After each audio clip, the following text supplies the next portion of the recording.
Welcome to Ignatius Press Off the Shelf. Vivian and I had just had lunch together with other companions here, and I have an excess of Pinot Noir in my wine room. So I drank an excess of Pinot Noir. So I don't drink at lunch. I may be more interesting this time than before, but we're going to go to chapter 4, The Passion for Truth, in Ida Gurris's John Henry Newman, A Life Sacrifice. I'll say it again. I've read much by Newman, a lot of his sermons and some of his books. I read about him, but she's a German woman. I don't know if she has access to all this, but she is using his letters. 70,000 letters he wrote. Oh my word! But it really gives us a kind of a view into the inner person, and the struggle. I mean, I don't have this kind of struggle. Oh, of course, I'm not like Newman is, but I mean, this kind of sensitive conscience and so on. He had no Italian in him at all, as far as I can tell. he probably obeyed all the rules. Yeah, he didn't have Italian in him, which might have been one reason why he had such aversion to the Catholic Church and had to overcome it in order to become Catholic. And took him so long to be canonized because in Italy they canonized, bicyclist or a mountain climber or a midwife, every couple of years. But here's this guy who was a giant. Yeah, it took so long. All right. Who's Joseph is leading. Joseph. Okay. Now, first of all, just to agree with you, I think, obviously Newman's own autobiographical writings, his novel Loss and Gain and his Apologia, he's very, I should say, self-conscious of being of his readership. So I think that the good thing about this is that private correspondence allows that veil to come down a bit, and we get to see the real Newman, beneath the public surface, so to speak. So that's one of the strengths of this. So I just want to right at the beginning of chapter 4 on page 93 here. The glow. That's a blank page. 93. Page 93. 93. Sorry, can't hear as well either. Okay, sorry. Go ahead. Yeah. The glow and passion that live in him, the real eros of his soul, are directed toward another goal, the truth. In the same way Francis of Assisi called poverty his lady and his beloved, Newman could have said, "My bride is the truth." Yes. So, first of all, I love that analogy. Obviously, we all know St. Francis's wedding lady poverty. But I like the idea, the analogy, the metaphor that's conjured here of Newman wedding lady truth, so to speak. That, in other words, his whole life is in pursuit rationally of the truth itself, or the truth himself, perhaps we should say. Mm-hmm. And I have nothing for several pages, so I'm happy to. I have page 100 next, so I'm happy to make way. Well, I did have something marked on page 97, the paragraph just below the middle of the page, because this is a very characteristic trait of Newman's writing about the realization or realized reality or truth. So he says there, she says, thinking can deal with statements about something or with the reality itself, about which one speaks. Decades later, that is how Newman distinguished conceptual and actual thinking. It's important here. Thinking factually. For him, the first is a logical and non-binding, albeit self-justified, interesting process. The second is a momentous commitment of the whole person, dealing not with what has been deduced from his own thoughts, but with realities outside himself. Because when something recognized as realized, accepted, and held, something happens. That is, it becomes real. It's not just a thought, an idea, an abstraction. This becomes part of your life as something which you recognize as it's real. And that's, for Newman, that's characteristic. Father, Yeah, I'm actually sorry, I was Vivian. just going to say that reading this helped me to understand better that passage in Hebrews 11. Faith is the realization of things hoped for, and I always wondered what does this use of the word realization mean exactly? It's been a bit of an enigma to me. But then reading this about Newman, I saw that this is why faith is not just belief. Faith is now the commitment of the whole person when you realize the truth of something. And so this is why for Newman, truth had this religious element to it, meaning that you bind yourself to something. It wasn't simply, oh, there's another fact that I've put in my quiver of facts. It's back to the marriage analogy, lady truth, back to this marriage analogy. No, the truth is something that when you realize it in this way, you bind yourself to it. It asks something of you. It requires a commitment. And the Latin has a distinction which English does not have. In the creed in Latin, we so credo ecclesiam. I believe the Catholic Church. That is, I believe that it is what it says. But we say credo in unum Deum. I believe in. It's with the accusative. It's not the dative. So it's, I believe into God. Oh, into. I mean, I'm giving that submission.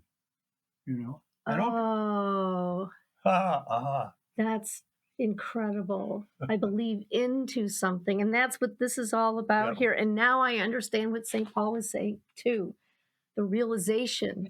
And I also love the way you enunciated the word realized, Father, when you said realized. Because again, I must confess, I hadn't really thought about that connection between a realization and a reality. It seems obvious once it's pointed out, and I'm reminded that Chesterton says that draws the metaphor between thinking and eating, basically saying that ultimately the purpose of thought, like the purpose of eating, is to close your mind on something, not really to open it. So the point is that this is the conclusion of the abstract thought coming to a realization, that what you've now were thinking about, and And conclusion comes from concludere, to close with, to close on. Perfect. There we are. Oh yeah. Okay. Yes. Yeah. Wonderful. In vino, Okay. in Well, vino I'm 100.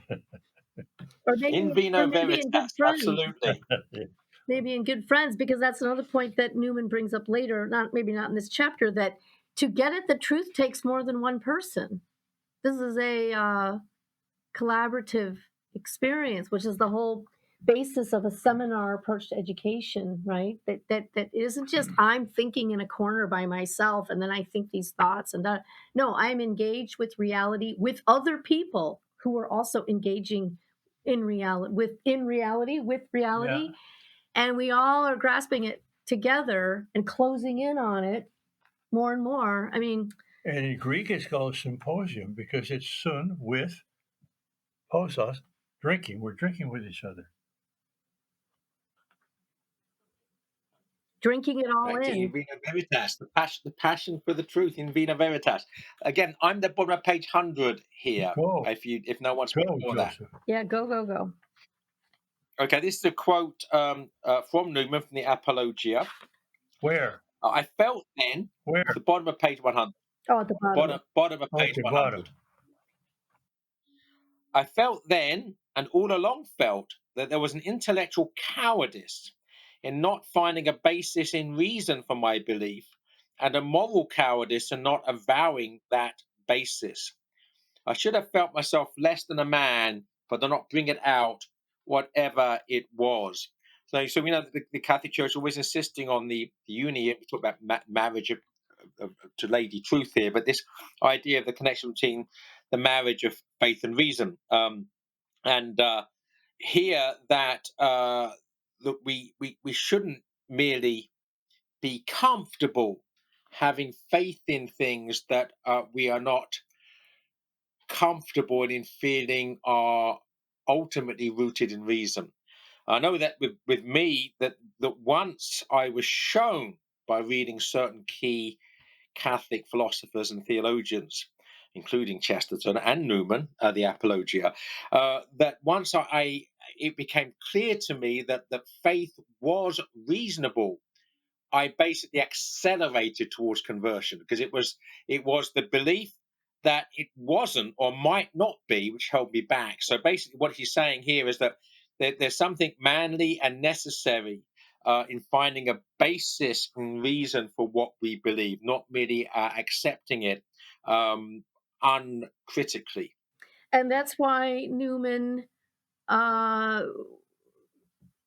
sometimes fell out with church authorities who were more used to the laity, especially just having a kind of pray, pay, and obey, To hunt, shoot, and entertain. to shunt. Yeah, that too.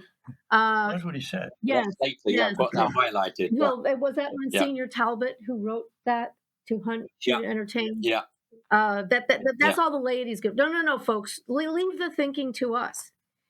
And yeah. and Newman, while he's not some kind of firebrand who doesn't acknowledge that revelation is authoritatively guarded, if you will, by the church. Um, and he realizes if he's going to become a Catholic, he is basically accepting that the church is the guardian of the truth of Christ, right? And so he is accepting this. However, he wants to encourage people. No, you got to think about it for yourself. It has to be a faith that you've wedded yourself to. It can't simply be passively received and, well, that's what we've always believed around here. And, no, you should be actively engaging your intellect with your faith. And those in authority should not be afraid when the faithful do this. Provided there's an understanding that the thing we're getting at is something that's already there. I'm not inventing the theology of the church. It's already there for me to engage with. Does that make sense? Yep.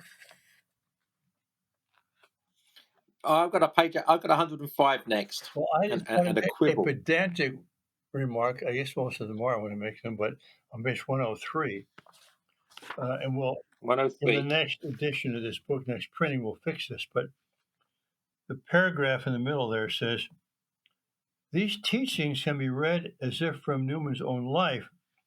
That was what happened to him. The young person's first conversion judges, richtet in German, his life. It puts him on trial and also gives him direction, which in German is Richtung.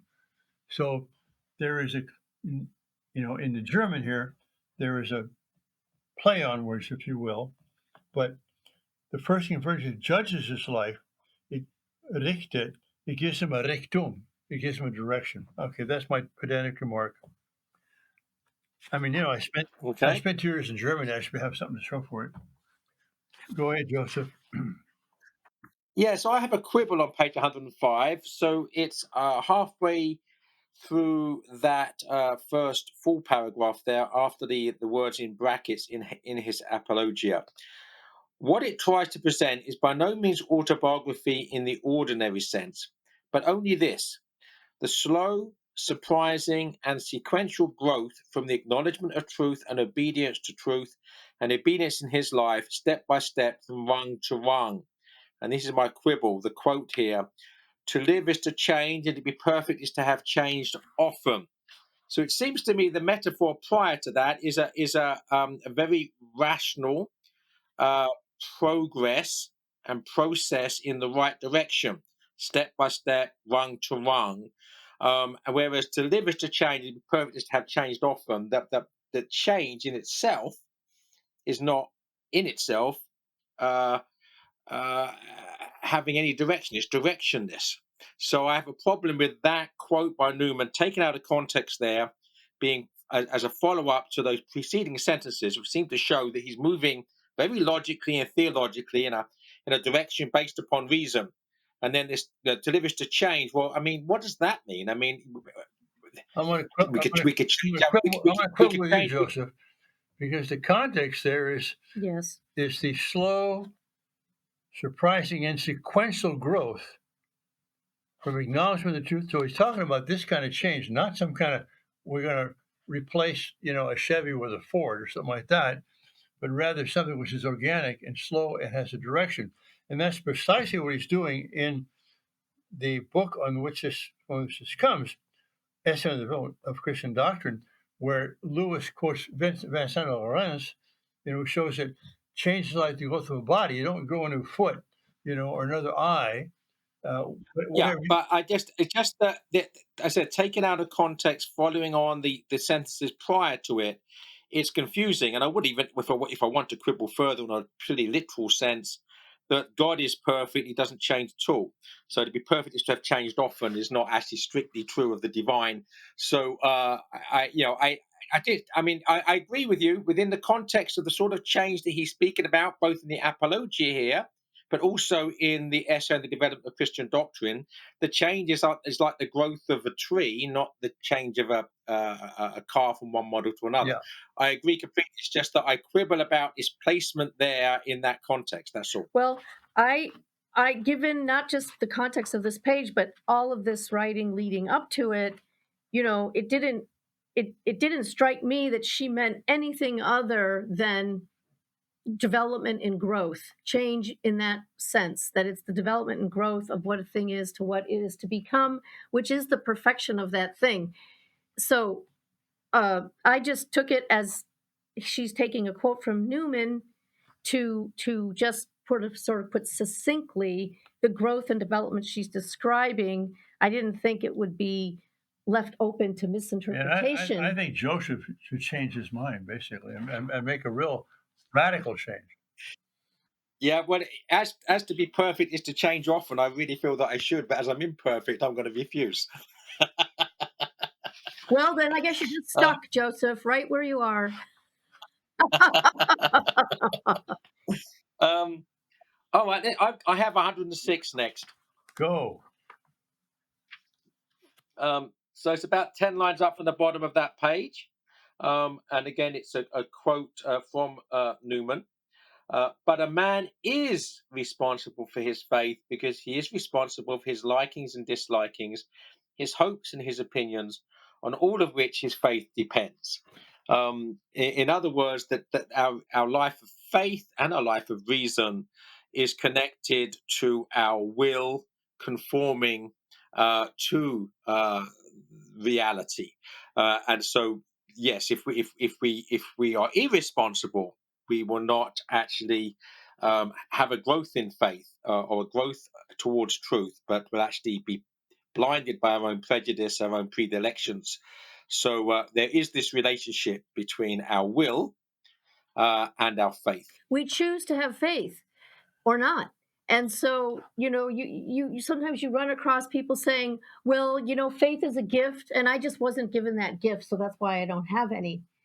And while it's true that faith is a gift, everything is a gift, it's also true that we choose to wrestle and struggle with these things or not. And that that line that Newman is saying, that we are responsible for our faith, that is a smelling salt to this attitude that faith is just some sort of passively received thing that, It is a gift, exactly. But you have to desire the gift. You've got to be looking for the truth, and then you'll receive the gift. Yeah, I think we can choose to refuse, and yes, that's basically what he says. What he says at the 6 lines down on the next page, 107. Even if one can neither earn nor gain divine grace by the resolve of his free decision making power, he can prevent himself from receiving it. yes, Yes. yes. Um, And that's the key thing there. and there's where our responsibility lies, when we Yeah, prevent ourselves from receiving it. yeah. I would say one thing I found enigmatic here, and I don't maybe perhaps Father knows more about this than I do. He says the reference to St. Thomas Aquinas immediately above that quote I've just read, and it's got in parenthesis with which. So the teaching of St. Thomas Aquinas, with which he probably was not familiar. Now, obviously, I'm aware that Newman's, should we say, philosophical or theological approach is not Thomistic per se, but I'm rather intrigued as to know to what extent he was or was not familiar with the teaching of Thomas Aquinas. And then the next question, I suppose, would be prior to and then following his conversion. I would not be surprised if he was not particularly conversant with Aquinas prior to his conversion, because he was seemed to have an aversion to Catholicism.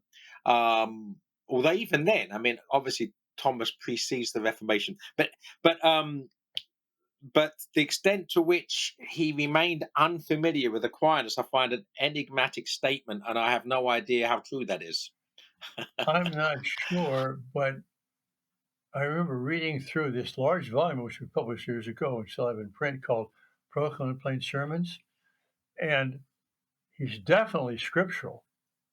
He's definitely patristic.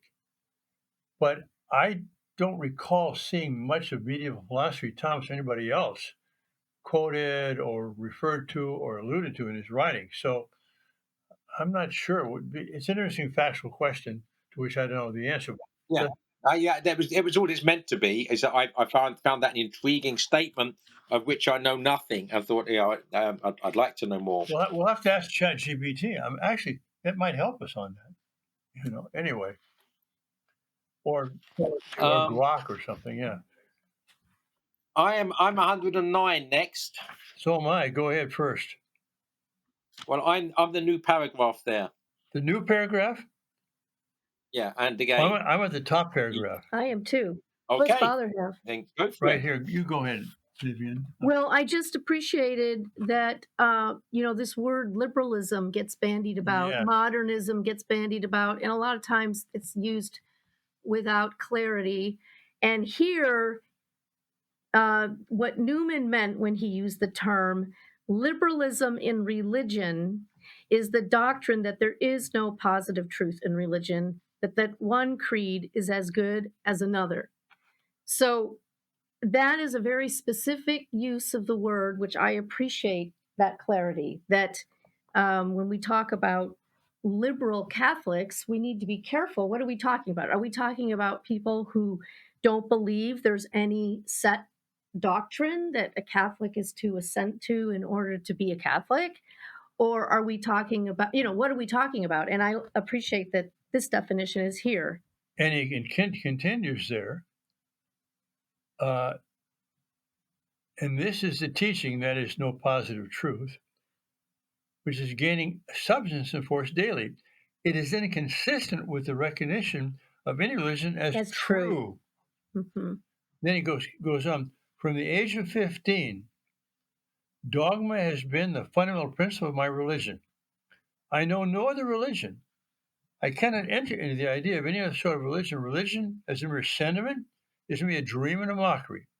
As well can there be filial love without the fact of a father, as devotion without the fact of a supreme being. Mm-hmm. So, religion has to do with truth. Correct. And so that's also your point about the change quote, Joseph. We do encounter people using Newman to argue as if, doctrine's always changing, as if there's no there at all. That they misuse his understanding of the development of doctrine to mean this. Yeah, well, again, Chesterton talks about there being two types of philosophy: the philosophy of the tree and the philosophy of the cloud. So, and that's really sums up brilliantly in terms of metaphor, right? Yes, a tree changes, but it changes within the confines of what it is. Yes. It doesn't change into something completely different from one formless thing to another formless thing. So, I think that's the key thing, and Yes. I'm actually grateful for both of you to actually, because I wasn't going to mention that, but that wonderful succinct liberalism is religion. Liberalism in religion is the doctrine that there is no positive truth in religion, but the one creed is as good as another. That's a basic relativism. Liberalism is de facto relativism in terms of religion and theology. But that's excellent. So I'm immediately after that, and again, there's no such thing as abstract religion. When persons attempt to worship in this, what they call more spiritual manner, they end, in fact, in not worshipping at all. Yeah. Elsewhere, he mentions so-called religion of the heart, which feeds on the reverberation of the discarded dogmas with iron harshness. It is, quote, but the warmth of a corpse, real for a time, but sure to fail. So I love that metaphor, by the way, is that once something, some movement, churches, denominations, sever themselves from the mystical body of Christ, they might carry on for a little while with the warmth of a corpse, but not for long. The other thing there, I think this is that we discussed last week about Newman as a romantic, and of course one of the defining um, um, uh, things about romanticism is that we should follow the heart.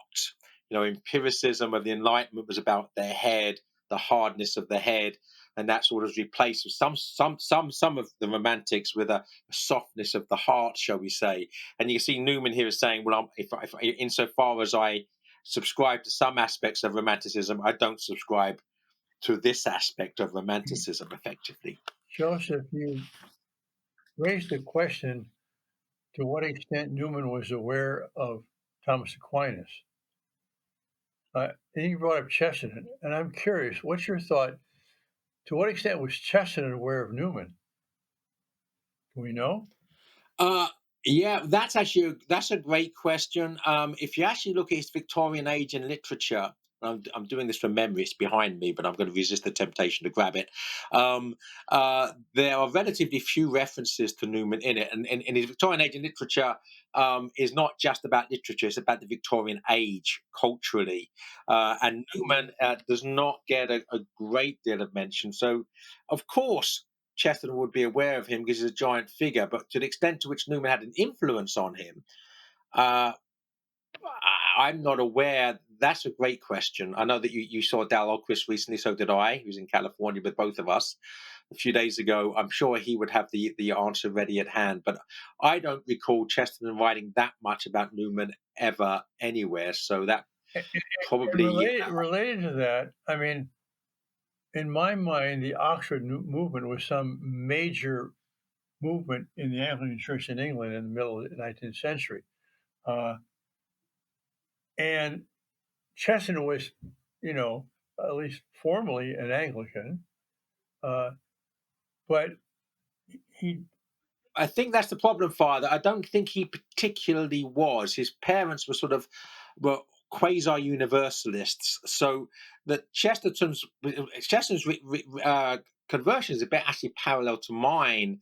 It's a conversion from agnosticism to Catholicism, not from Anglicanism to Catholicism. So that's probably one reason why he's not particularly concerned with Newman, because Newman's path to Rome was from Canterbury to Rome, and Chesterton's, I think, was from nothing or indifference or ignorance to Rome. okay, that's reasonable. Let's finish this chapter if we can. What else do you have, Joseph? Yeah, well, I mean, in the sense that I only have one other highlighted passage, we can take a quick look at that. Sure. And so that's on the top of page 114. Um, Oh, this I, is I have something before that that I think is kind of important. Okay. Please, How I tell you what, Vivian, I'm gonna defer to you, and we don't have to discuss 114. It's not that important.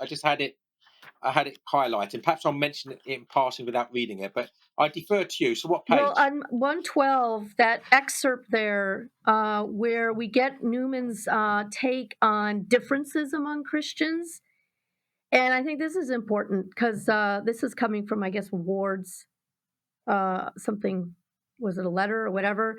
Um, so Newman is saying such differences, meaning about between Christians, always have been, always will be in the church, And Christians would have ceased to have spiritual and intellectual life if such differences did not exist.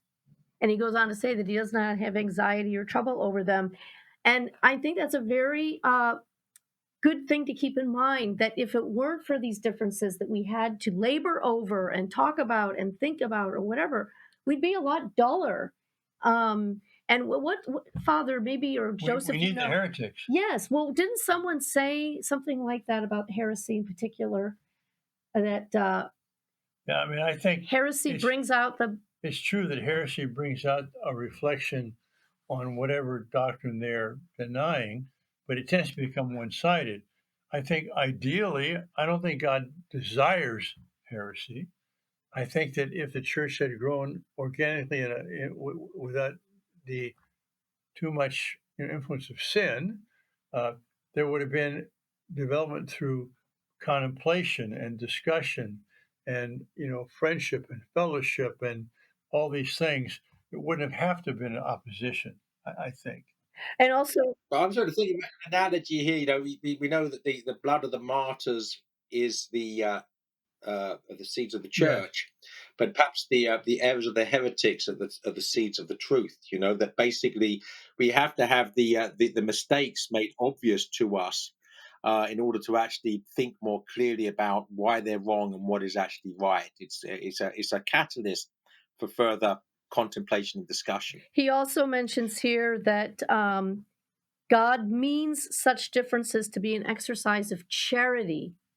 And in that same quote, and so isn't it the case that heresy is often described as being a lack of faith, but that schism, in fact, is a lack of charity?